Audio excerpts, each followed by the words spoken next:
All right, so video today is going to be all my Ultra B mods that I've made for hard enduro. What's good, what's bad, and what's coming. So I'm going to be making some changes, but I've got overall, I can tell you the bike is amazing. I beat the hell out of it every weekend and it just keeps coming back for more. So I'll give you a quick rundown. I've done two previous videos on the modifications that I've made. This one is just more about not only the modifications, but how they performed. What do I think about them? Am I keeping them? You know, kind of like that.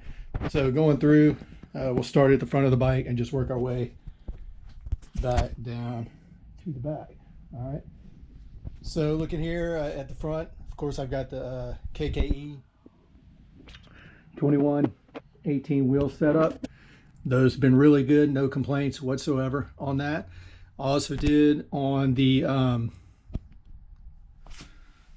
brakes right here. That's the brake rotor front and rear. They're exactly the same. The front rotor for a Honda 250 or 450, I think anywhere from like 2002 to 2020 or 2022 all fit, but I think I did a 2006 CR F450, and that's the front rotor off of one of those, and it of course works on the front and rear of this bike. It's thicker than the stock ones. I was bending the stock Ultra B rotors pretty quick in the rocks. I ride in a lot of rocks. I squeeze the bike between a lot of rocks. I drop it on a lot of rocks, as you'll see as we go through. What else do we have on the front end? Tires. I actually have nitro mousse at both of the tires, so I'm running nitro mousse front and rear. They're kind of heavy, I guess for an electric bike, but excuse me, but they are bulletproof as far as, I mean, you never get flats, and the traction on the rear is unbelievable. It just squishes over the rocks. And I also run I got the Tusk Talon tire on the rear, and the Dunlop MX 53F on the front. And I ride really rocky, gnarly terrain. Sometimes it's wet and slick. They do really well, but most of the time it's dry, hard pack, and rocks.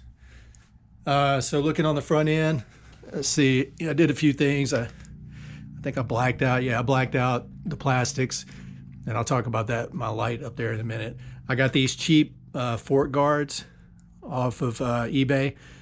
They've done a good job of protecting the forks, but they've kind of rubbed the material, the anodizing a little bit, so I'm not really sure about that, but they've done a good job protecting the forks, because as you can see, I really bang them on the rocks a lot, right? And look here, look at that gouge. I mean, that's a pretty good sign that it's done its job, right? Also on the front fender, I got the black plastics that I bought.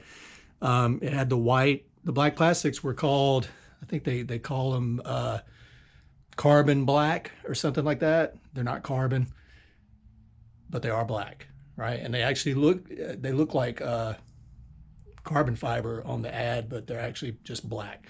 So I don't know what that was all about, but I wanted black, so it's which is better anyway. But the bad thing about it, okay, as you can see, I'm running the stock light guard up here.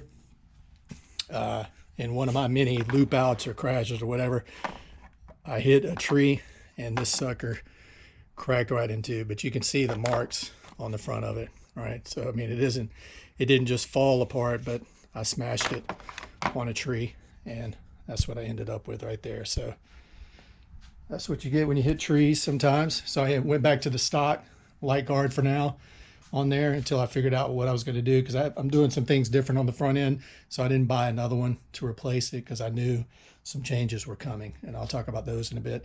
I've got the tugger strap on there for my friends to help drag me up the hills when I don't make it, right? Another little thing I did on the fender, of course, if you look how the fender sits right now, it's got a good angle to the 21-inch wheel. Before, in the stock position, it kind of bends down like that. It looks really close to the wheel. So I added some spacers back here and longer bolts, which tilted the fender up. I like that quite a bit. Another thing I did over here to improve the steering turning radius, I shaved down these on the wire wheel. I actually just, you know, took them. I had some 3D printed ones that I bought from a guy that made them, and they just kind of started to split apart over time. They were cheap and they were really good to see that it, you know, they were small, shorter, so I could see that it worked. So then I just took my stock pads right here and I used this wire wheel over here on the bench and just wire wheeled them down so that they don't impede the turning radius anymore, right? So I get a good nice turning radius now. So that was a really good upgrade as far as that goes.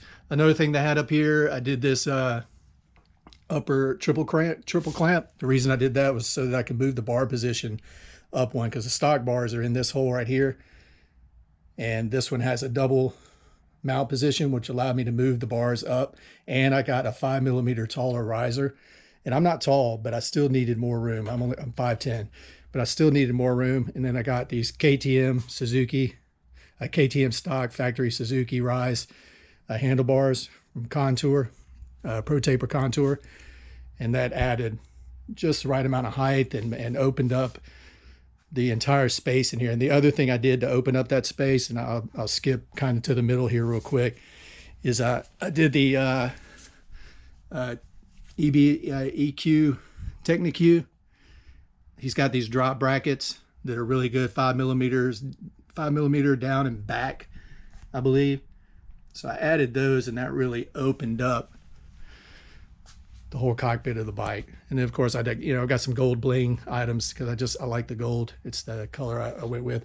Also on eBay, really good product, super cheap, only like 14 bucks, is this 3D printed guard for the Egg Rider.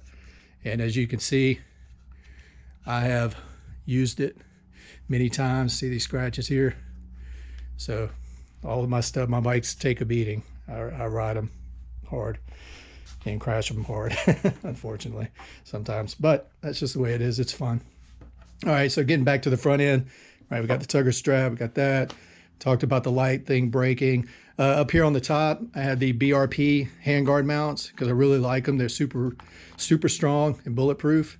You know, they work really well, but I am going in another direction with that. I'm actually going in another direction with the whole front end, as you can see, and I'll talk about that here in just a minute. But so I'm upgrading the whole front end, and that's one of the things I'm going to change out is the hand guards, just to kind of help with the weight reduction. Plus, there's a new hand guard that I think is really cool. For friends, a couple friends are using them, and I like the concept. I like the material, and I think they're going to be a big upgrade compared to the Cycler. As far and they definitely will be a weight savings, which is kind of what I'm looking for on this bike. Up here I have the grips. I have some more of them. I like the Rogue ODI Rogue grips. I have some on the wall over there. I've got the soft ones on here. I'm actually going to change. See, looping out and stuff, I've really torn these up. So I'm going to change out to a little bit harder compound. These are the soft compound. The black are not that much harder. They're still pretty soft, and they're thick, which is what I like. So I'm going to change out to the black ones. I still have the regen button on here. I don't use it for anything because it seems to drag on the battery. Like I said before, when I had the regen on, the hills I have here are just real short, up and down, up and down. I think if you were in the mountains or something like that, you could use the regen. Maybe you'd want to do that. But for me, it just drags on the bike, and it takes more to speed back up and go up the hills again and different things like that. So it just drug on the bike. This was a horn button. Of course, I broke as well, smashed it on a rock. I switched this out to just horn and light because I don't need the big controls since I have the EBMX 9000 controller. I may skip around a little bit, sorry, but I'll try to cover everything. EBMX 9000 controller is awesome. No complaints whatsoever. It's as advertised, does everything it's supposed to do. Allowed me to go from, I think, 12.5 kW to 17.5 or 17. I think 17 kW is what I'm running on the stock battery, which is, I mean, it's more power than I need. I think the only reason I would need to upgrade a battery after putting this controller on would be to get longer runtime, because I don't need any more power. It's fast. It climbs super gnarly hills. I can, from a dead stop, I can climb straight up the wall of this building. So plenty of power. SXS skid plate, wonderful product. No complaints whatsoever on that. It's performed flawlessly as well. The horn is dead on here, even though I busted, of course, the button up there, but the horn just quit working. That's the stock horn. I'm probably just going to take it off. Honestly, not too worried about it. Another thing I've done, you know, I've done a few of these titanium bits here and there as I can get them. The stuff's expensive, but it looks cool and it's lighter than the stock parts. So as I can, I get titanium parts and add to that. Let's see. Going back through, again, I talked about the drop brackets, EMX Q Technic Q, same as what I have right here on this part. Made these were actually a test set that he had, so I bought them, got a really good price on them, and they worked wonderfully. No complaints whatsoever with those either. They fit perfectly. They opened up the riding box, so it was really, really good product. These are some S3 pegs that I've modified to put on here, and I had to put this bolt through the bottom to hold them from going down like that, right? Because I really like these pegs. But this is another thing that I'm changing out. I have some upgraded titanium pegs over here that I'll be swapping out as well. So these have been great, no complaints. But actually, complaint I do, I have been slipping quite a bit, because the good thing about the electric bike, you really don't have to move your feet much. And what I noticed when I stopped, when I got off the gas bike, where you're always changing gears, hitting the rear brake and all that, and I want my feet planted on the pegs all the time, they actually slip around a little bit, which is I was surprised about, because I've been running these pegs for years. So I got some really spiky titanium pegs I'm going to switch out. Also did the, was it Dirty Bikes? Yeah, chain drive. 420 O-ring chain drive, which has been excellent, flawless as well, no complaints whatsoever. And again, you really never have to worry about anything ever, no belt slipping or breaking or anything like that. And it does happen. I've seen lots of videos of people with belts worn out and slipping and different things like that. I've never seen one yet with a chain drive problem. So I switched that out just to have peace of mind. I also just did these, you know, I changed these parts out to some components a little stronger, because I did see on motocross tracks guys were kind of busting these stock parts. So I changed that. Plus it's gold and I just like it. I went from the stock, I think 450 spring, to the 500 spring. I weigh 170 pounds, again 5'10", and the 500-pound spring really improved the rear end. Back here, again, the brake rotor off the CRF 250 or 450 front works on the front and rear of this bike, a little thicker. And the KKE 18-inch wheel, nitro mousse, brake rotor guard for the back, got to have that one. I don't really have too many problems, you know, hitting the front one on anything, but I hit the back one on, I drag it between rocks all the time. So I definitely need that. The Tusk Talon tire, as you can see, this one is worn down to little nubs, and it still has amazing traction in the rocks, even wet. So great tire. Can't say enough good things about it. Tusk did a great job with this one. What am I running? I think I'm running a 50 tooth rear sprocket. I did a few different ones. I did a 54 tooth. I had the stock 48, and the 54 was just, it didn't go fast enough. So I went down to the 50 so I could get I think my top speed with the 54 was about 47 miles an hour. And I changed out to the 50 tooth, and I went back up to around 58 miles an hour, which is a good top speed for the riding I do.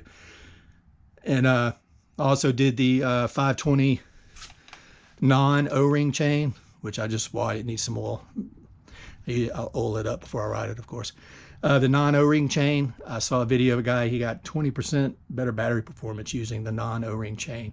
So that's the reason I did that. Again, just some gold bits here with some titanium parts as well. Rear axle for lightening that up. Let's see. I don't think there's anything else back here. I have a tugger strap on the back that I bolted up right up under here. Right, worked out really well. This is an old tugger strap I had from a 2006 CRF 250X, and I've run it on a few bikes, whatever it fits on, I use it on. So it worked out perfectly for this bike. The Thrill Seeker seat cover. The seat is actually really comfortable on this bike, way better than any KTM seat I've ever had. So it has a great cushion in it. I just changed the cover out. Looking at here, I put stickers on the battery just to make it look like a big gold brick. Be kind of cool. So I think that's everything I have. Again, like I got some KKE levers up here, which have been really good. The brakes on this bike are really good. Unfortunately, I'm gonna have to change the front one out with my front end swap I'm about to do. So that's kind of an update on what's good, what's bad, what's not working. Like I said, I'm changing out the front end, changing out the pegs. Right, so we'll have a look at that real quick. This is kind of what's to come. Right, so I picked up these WP forks. They've only got 7 hours on them. They're built, they're ready to roll. Right, I've got several things to go on them. I've got some black fork guards. These are all, of course, for a KTM 85. I've got these lower fork guard protectors I'm going to put on. One really cool thing I got is the ECR electric cycle rider. I bought this kit off of them, which will allow me to run my 21-inch KKE wheel with these forks. And then, of course, these are the bearings and everything that's needed to go up for the triple clamps to fit properly. And with the triple, I've also got some different fork guards I'm gonna try. I've got the same ones I have on there, but then I also I wanted to try these out, a Cerbis. They're kind of a soft material. I'm gonna see how it goes. I may put these on the bottom and cut these to go on the top. I'm not sure yet what I'm gonna do with that. Right, but this ECR kit, can't wait to put that on. It's all the bearings and everything you need, right, so that you can fit this, basically the stock setup of the KTM 85. Another thing that I have right here is the heavy hitter drop crown, and this is basically this piece right here, the top crown, and it basically just drops it down like this to here, and it allows you to run the forks a little bit longer, so you can, you know, run your front end a little bit longer. You don't have to worry about the front wheel hitting the controller or the fender or things like that when you're really banging it out. Again, the road grips I'm going to put on black. I picked up a black number plate. I got the, I think, arena plate or something they call it, something like that. Stadium plate, that's it. It has the plastic that comes all the way down over the part of the fork, which I thought was pretty cool. Try that out because I'm always trying to guard as much as I can because I really beat on my bikes. Again, so we got down here. I forget the name of them, but you can find these on eBay. They're super light. These are titanium pegs specific for the Ultra B, and they come in this fancy box. ASV lever for the again, I'm changing out. I picked up a used brake, front brake, because the forks I bought didn't have it with them, so I picked up this used KTM 85 front brake, and of course the lever's broke, so I'm switching out to this ASV lever with a gold dial, again because I like the gold. It looks cool. It's my color I'm going with my bike. Molecule, these are the Molecule. This is the material, all plastic handguard. It's the UHMW though. It's a real hard material used in factories and things like that, and it's hard, it's light, and that's what I'm going to mount up for the handguard. Something new I'm also doing, like I usually do. I haven't done it yet on this bike, so I'm going to do that, is the drilled inserts, or the, I forget what exactly you call them, bar and mount inserts anyway, that you threaded inserts. That's it. So you thread it with this, put the inserts in there, and the inserts are aluminum, which is again is a big weight savings versus the normally a lot of the kits do steel. So this bulletproof kit has aluminum inserts. All right, so that's what's to come. I'll do another update video as I go, I think, with these with the new front end parts and different things like that, and let you all know how it goes. That's it. Have a good one.